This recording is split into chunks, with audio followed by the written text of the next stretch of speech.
नमस्कार, मैं हूं शिवम और आप देख रहे हैं टॉक ऑन खबर। चलिए जानते हैं देश और दुनिया के पिछले 24 घंटे की 20 सबसे बड़ी खबरें बिल्कुल आसान भाषा में।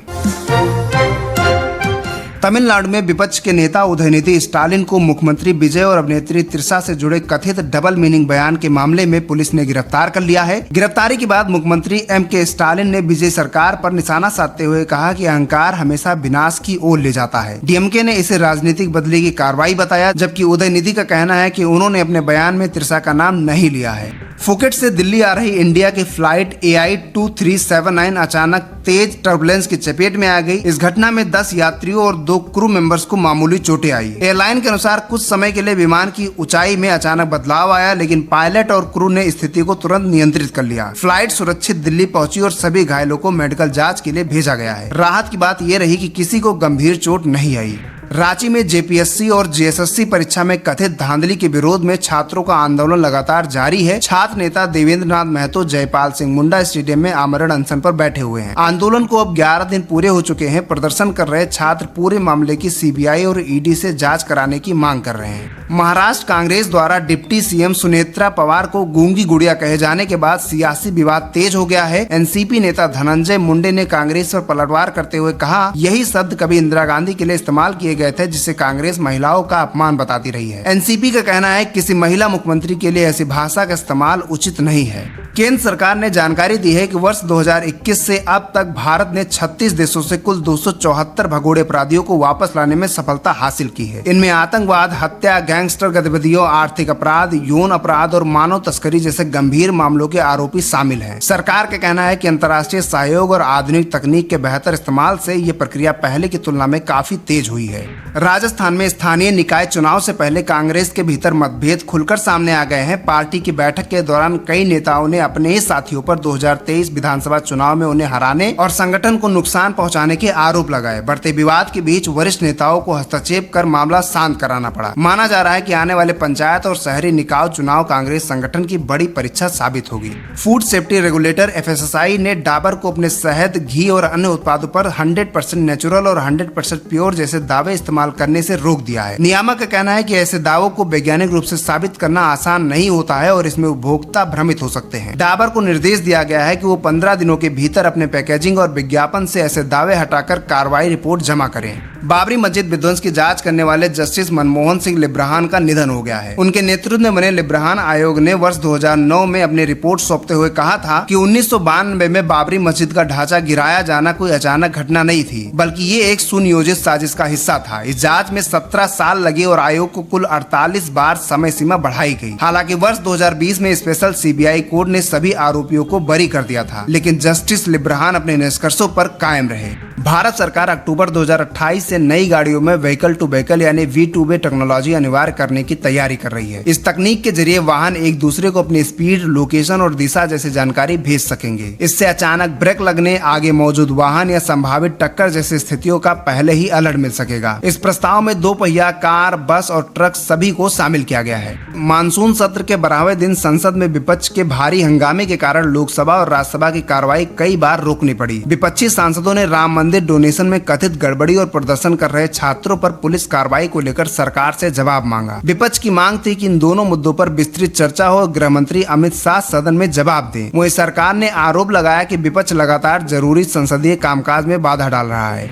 भारतीय खगोल वैज्ञानिक अन्नपूर्णी सुब्रमण्यम को स्पेस रिसर्च के क्षेत्र में उल्लेखनीय योगदान के लिए कॉस्पर विक्रम साराभाई मेडल 2026 से सम्मानित किया गया है। वो बेंगलुरु स्थित इंडियन इंस्टीट्यूट ऑफ एस्ट्रोफिजिक्स के निदेशक हैं, जो स्टार क्लस्टर तथा गैलेक्सियों के निर्माण और विकास पर शोध करती है। ये सम्मान विकासशील देशों के उन वैज्ञानिकों को दिया जाता है जिन्होंने अंतरिक्ष विज्ञान में महत्वपूर्ण योगदान दिया हो।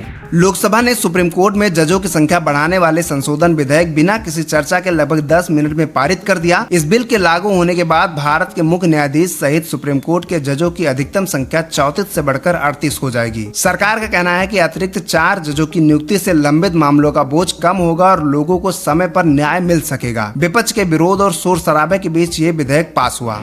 बांकीपुर उपचुनाव में जीत के बाद जनसुराज के संस्थापक प्रशांत किशोर ने बीजेपी नेतृत्व से बिहार का मुख्यमंत्री बदलने की मांग की है। उनका कहना है कि चुनाव केवल एक विधायक चुनने का चुनाव नहीं था, बल्कि बिहार की जनता का संदेश प्रधानमंत्री नरेंद्र मोदी और गृह मंत्री अमित शाह तक पहुंचाने वाला चुनाव था। प्रशांत किशोर के मुताबिक राज्य को एक साफ छवि वाला मुख्यमंत्री चाहिए जो शिक्षा, रोजगार और पलायन जैसे मुद्दों पर गंभीरता से काम करे।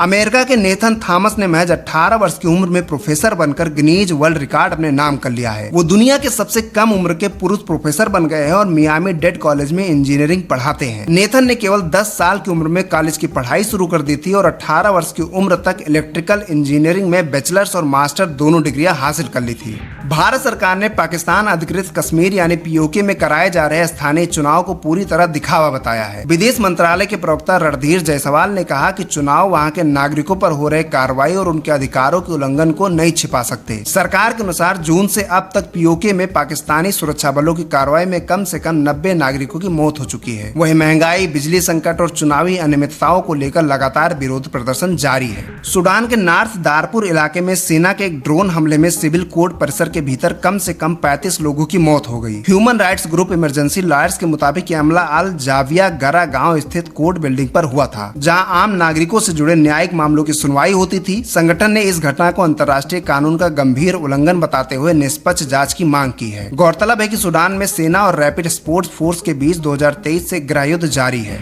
संसद ने जन्म और मृत्यु पंजीकरण विधेयक 2026 को मंजूरी दे दी है। नए नियमों के अनुसार यदि जन्म या मृत्यु का पंजीकरण 2 साल से अधिक की देरी से कराया जाता है तो अब न्यायिक मजिस्ट्रेट की अनुमति लेना अनिवार्य होगा। वहीं 1 से 2 साल की देरी वाले मामलों में पहले की तरह कार्यकारी मजिस्ट्रेट ही निर्णय लेंगे। सरकार का कहना है कि इससे फर्जी या अत्यधिक विलंब से होने वाले पंजीकरण पर सख्ती आएगी और लोग समय पर रजिस्ट्रेशन कराएंगे।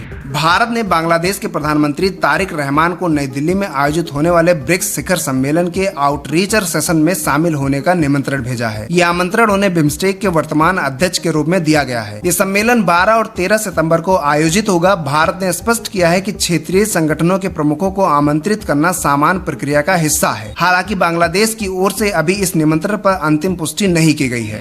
जम्मू कश्मीर के बारामूला जिले में सुरक्षा बलों ने आतंकवादी संगठनों से जुड़े एक ओवरग्राउंड वर्कर एजाज अहमद गनी को गिरफ्तार किया है। जांच के दौरान उसने भागने की कोशिश की, लेकिन जवानों ने उसे मौके पर ही पकड़ लिया। उसके पास से एक MP5 पिस्तौल, मैगजीन, 10 जिंदा कारतूस, मोबाइल फोन और एक बैग बरामद किया गया है। ओवरग्राउंड वर्कर वही लोग होते हैं जो आतंकियों को हथियार, सूचना, ठिकाना और अन्य जरूरी मदद उपलब्ध कराते हैं। ग्वाटेमाला के फुएगो ज्वालामुखी में विस्फोट के बाद पूरे देश में ऑरेंज अलर्ट जारी कर दिया गया है। ज्वालामुखी से भारी मात्रा में राख, जहरीली गैस और गर्म लावा निकल रहा है। खतरे को देखते हुए आसपास के 2 गांवों से करीब 250 लोगों को सुरक्षित स्थानों पर पहुंचाया गया है। इसके अलावा नेशनल रोड 14 को एहतियातन बंद कर दिया गया है और प्रभावित क्षेत्रों के सभी स्कूलों में फिलहाल कक्षाएं स्थगित कर दी गई हैं। फिलहाल के लिए बस इतना ही। मैं हूं शिवम और आप देख रहे हैं टॉक ऑन खबर। देश और दुनिया की हर बड़ी, सटीक और सबसे तेज खबर पाने के लिए हमारे चैनल को सब्सक्राइब करें और नोटिफिकेशन बेल जरूर ऑन कर लें। हम फिर मिलेंगे अगली बड़ी अपडेट के साथ में। तब तक के लिए नमस्कार।